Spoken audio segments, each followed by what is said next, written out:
Ang pangarap ng lahat, makapagtapos ng pag-aaral. 7 taon sa elementarya, 4 sa sekundarya, 4 hanggang 6 na taon sa kolehiyo pa. Ilang taon nang dumaan, hindi mabilang na sakripisyo ang inilaan.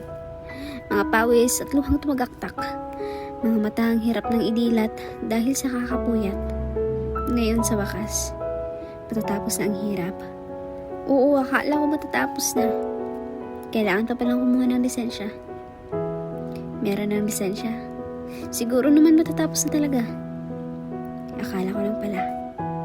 Akala ko pag-graduate at lisensyado okay na. Pahirapan pa pala.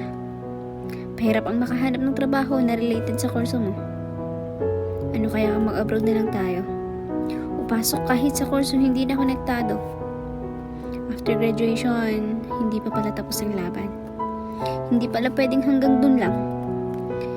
Hindi pala totoo ang pangarap ng lahat. Ay ang makapagtapos lang.